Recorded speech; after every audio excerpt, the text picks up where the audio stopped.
Good afternoon, everyone. Today I'm going to talk a little bit about Nepal's foreign policy dilemma under KP Sharma Oli. And I want to speak a little bit about it in how this present political turmoil successfully brought about a regime change in Nepal, and how the foreign policy adopted by KP Sharma Oli impacted to bring that changes in Nepal. The foreign policy stance of small states is often set by their immediate geography and pressure from great power rivalry. Nepal is located between India and China, faces one of the most complicated geographical landscape in South Asia. So in this context, the KP Sharma Oli's last premiership term from 2015 to 2021 marked a unique phase in Nepal's foreign policy, featuring assertive rhetoric and a conscious effort to adjust relationship with both neighbors. However, Oli's political risk-taking was heavily influenced by his communist ideological outlook, which stressed sovereignty, anti-imperialism, and closer connection with other socialist countries.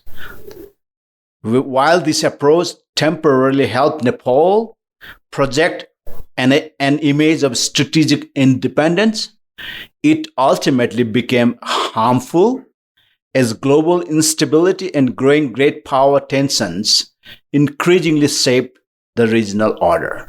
So in this context, in this background, we can minutely analyze the recent unfolding of political turmoil and regime change that completely deposed KP Oli and Nepali Congress as well from the mainstream of Nepalese power politics.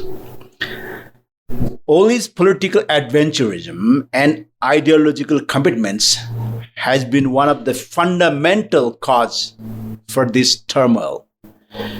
Oli's foreign policy approach must be situated within his ideological grounding as a leader of the Communist Party of Nepal, United Marxist-Leninists.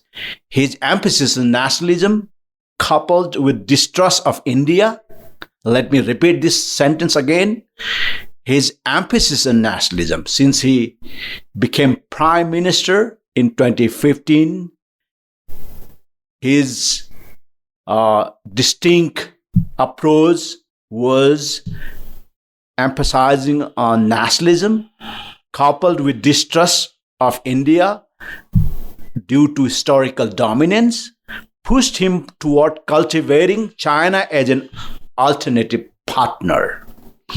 This was not evident during 2015-2016 border blockade, when Nepal accused India of imposing an unofficial embargo following the promulgation of new constitution. Oli capitalized on nationalist sentiment by signing landmark agreements with China, including trade and transit deals that symbolically reduced Nepal's dependency on Indian routes. Furthermore, his enthusiastic endorsement of China's Belt and Road Initiative in 2017 was portrayed as a strategic breakthrough, promising Nepal connectivity and development opportunities outside India's orbit. This is what Oli actually, became a celebrity leader, a nationalist leader in Nepal after all these misadventures that he was conducting during his tenure. However, much of this engagement remained rhetorical.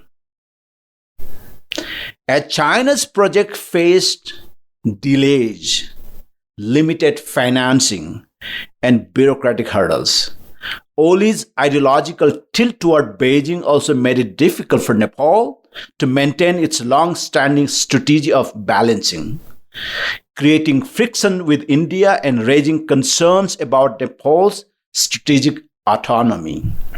We are in the age of great power competition, and we have to see that great power competition between China and America in the regional context. Oli's political adventurism coincided with the global order marked by uncertainty and systematic flux.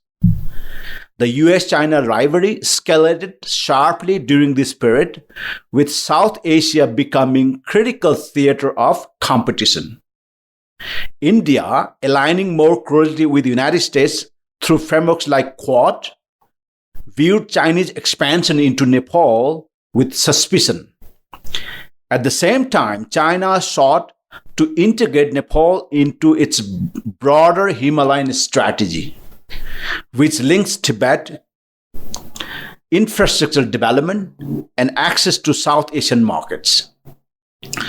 By leaning too heavily on China, while antagonizing India, Oli risked undermining Nepal's delicate equilibrium. For a landlocked and economically dependent country like Nepal, antagonizing its southern neighbor while relying on uncertain promises from the north generated long-term vulnerabilities. Rather than enhancing Nepal's bargaining power, his approach increased the risks of Nepal becoming a pawn in larger geopolitical rivalries. And Oli was used by China, we can say it now very categorically, that he's taking part, or Oli taking risk or risking in taking part in Beijing's recent Victory Day parade. Actually, it can be considered as Oli or Nepal becoming pawn in larger geopolitical rivalries between China and America. And the consequence, we have already seen the consequence of it. Implication for Nepal's foreign policy. Oli's tenure highlights the dilemmas that small states face in a multipolar world.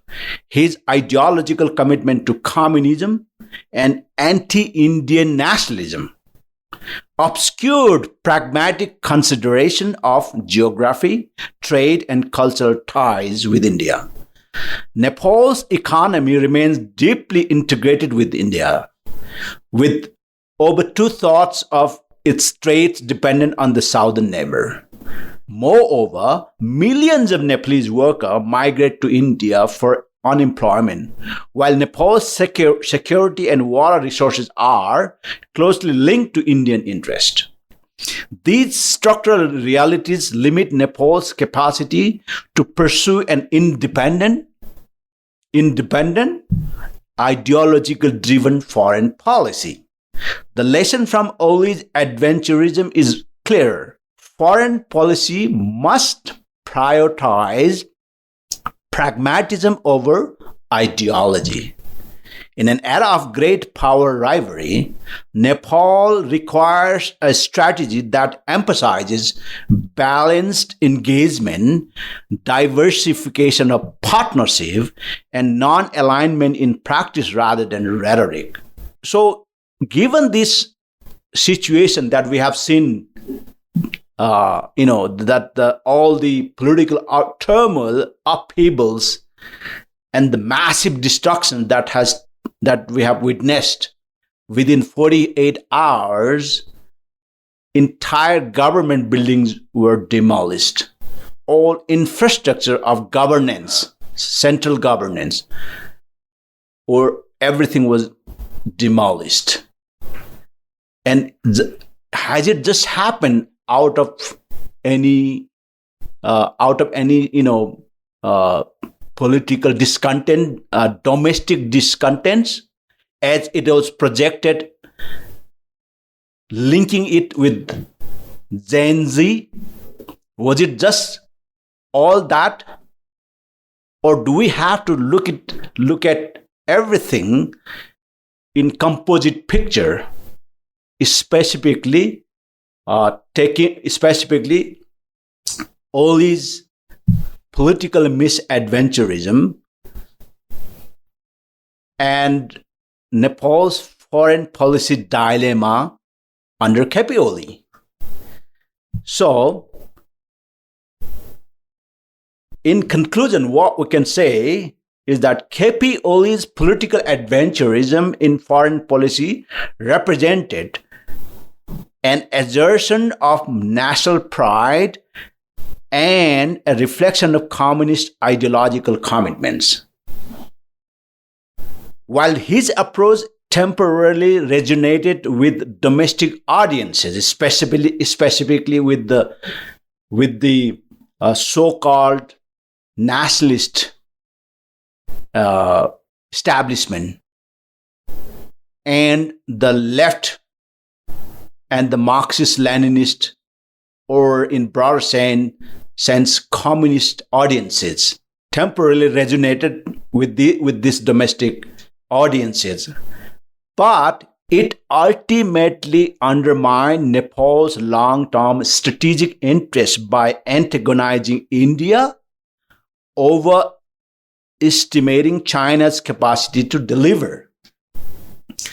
In the current context of geopolitical uncertainty, where great power competition has become the defining feature of international relations, Nepal must adopt a cautious, pragmatic, and interest-based foreign policy.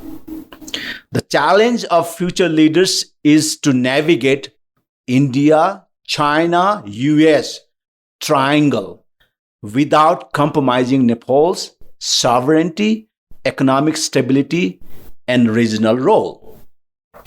So let me bring one blunder mistake committed by coalition government of Nepali Congress and United Marxist-Leninist Party. As we have already discussed, the foreign policy dilemma under KP Oli and his misadventurism, or his frequent unstable adventurism in regards to geopolitics and international relations and foreign policy. Recently,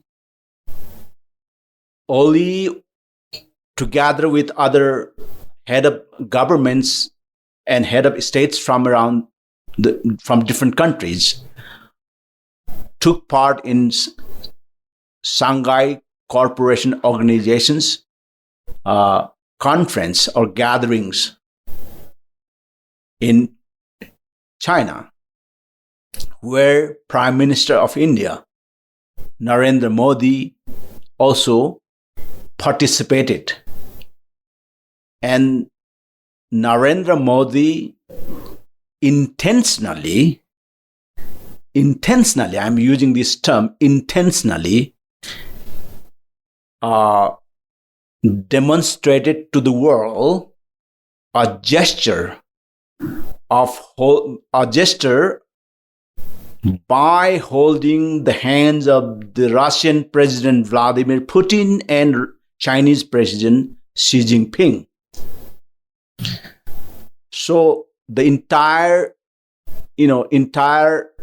showcase, the short,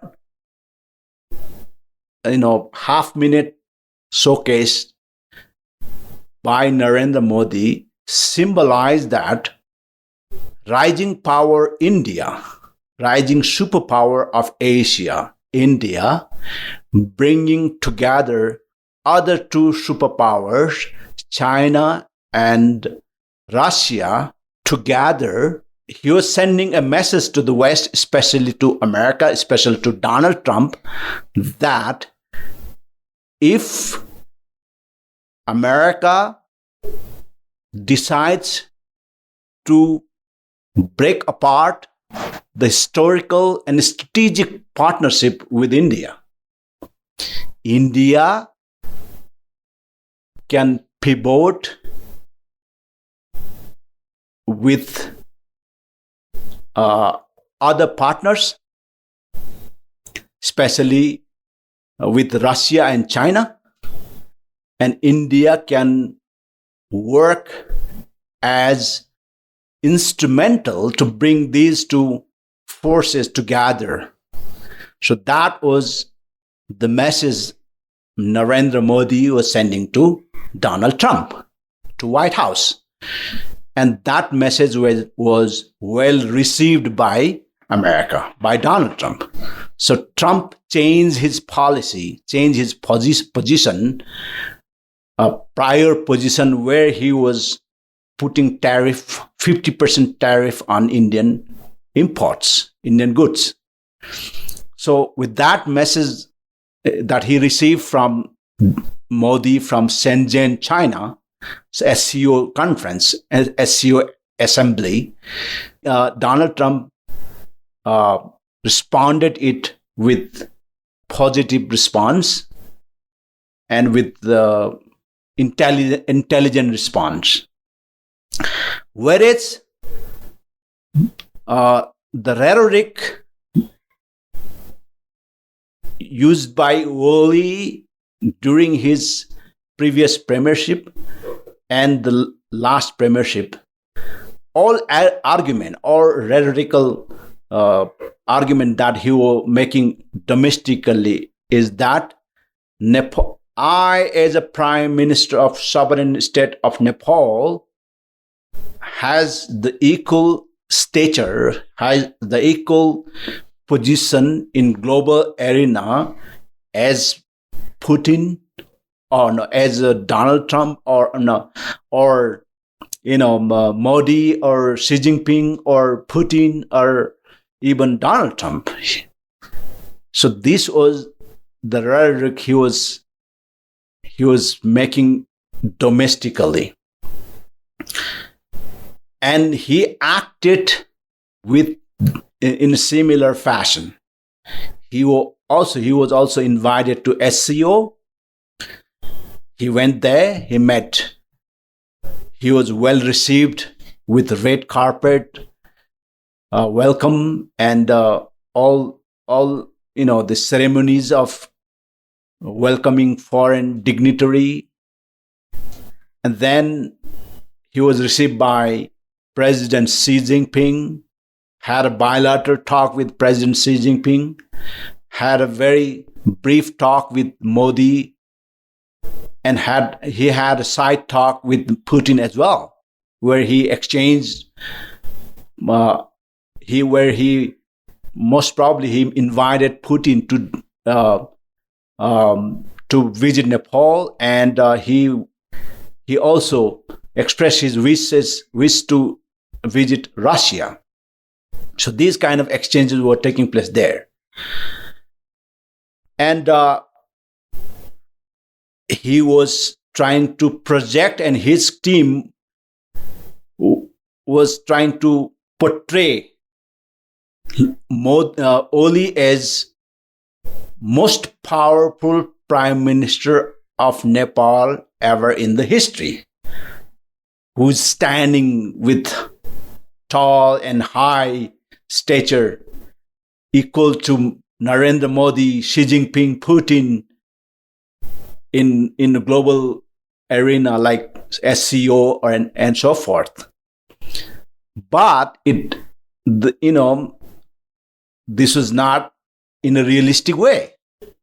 It was not based on power realism. So it was just simply kind of a provocative act that Oli and Shervadu Deva, they were jointly plotting a scam or a plan in Nepal to capture the state power. So at the end, there was backlash. Domestically, there was a big backlash. Just a day after his returning in Nepal, there was a big, protest announcement by Gen Z, and we don't know yet who fired bullet on young students. This has to be strongly investigated. Was it the Wali government that ordered firing bullet on young students, or the police received order from unknown sources? This has to be seriously investigated. So young students were killed. So people really, the mass of Nepali demography, big mass of Nepali demography, especially within the Kathmandu Valley, got very angry with the act of government, the way government tried to suppress the protest. And the next day, there was carnage, there was big, destruction, like it was like wartime movement in Kathmandu. All buildings, the government buildings were demolished. Everything was ransacked, destroyed within a couple of hours. Wali tried to resist it, everything. But then ultimately he resigned. And then the entire security thing was taken over by the military. And now we have further development of politics with the appointment of new Prime Minister, former Chief Justice of Supreme Court, Sushila Karki, and then dissolution of Parliament House is one of the key, one of the fundamental and one of the significant decision by the present administration that shows the future course of Nepalese democracy and Nepalese politics. And all this happened, all these incidents, it didn't happen abruptly, suddenly, or without any reason. There are many other reasons behind the scene, but one of the fundamental and one of the key reason is Nepal's foreign policy dilemma under KP Sharma Oli. And as I've already said, as I've already discussed, Oli's political adventurism based on his ideological commitments. And this is actually the fundamental reason, one of the key reasons behind all this turmoil, all this, regime change, drama of regime change. I'm borrowing this word, and I'm calling it as a drama of regime change, borrowing the statement from most senior CNN journalist who has already brought a video feature on Nepal's recent political changes, Christiana Amanpour. So we will have to see how it will unfold the future course of politics. But when Prime Minister Sushila Karki was sworn in,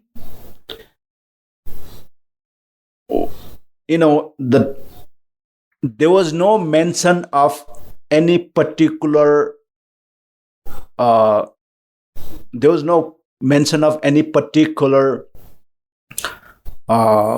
clause or particular point of constitutional article. There was no particular mention of constitution's article from the constitution for the appointment of new prime minister. So House is dissolved, the constitution is virtually suspended, and then this shows where the politics is heading towards. And the cabinet, which is not yet formed as of now, is given a task to hold general election within the 6 months' time. And I don't see that possibility. I don't see any possibility of holding election in 6 months' time, given the fact that all federal government offices are destroyed, brought into rubble. There's no proper office to function for the cabinet. Even there's no proper office for the prime minister. The ministries are completely brought into rubble, destroyed, everything ransacked. And then there's a whole political discontent, distrust. The major party, historical parties like Nepali Congress and communist forces are completely ousted from power, mainstream power. And they have very strong mass-based organization. And how would they react to these changes? Is it not expressed as not known to us? But then, given the situation, I don't think so. Holding election within the 6 months' time would be achieved. Could be done. It could be done. I don't believe that. I don't see that possibility. So what would happen if Sushila Kerala fails to hold election federal parliament within the 6 months of given time? We don't know it. So the Nepal's domestic politics together intertwined with its geopolitics, together with giant neighbors India and China and the West, led by America. This would be one of the good example to study the future, upcoming or future situation of small nations in the world where there is a great uncertainty and delusion and big power rivalries and competition. And Nepal could be one of the best case studies for international observers, political scientists, students, and so forth. And I will bring more on this as the events unfolds, as the event progresses. And for now, for today, that's it from our today's presentation. And thank you very much for that.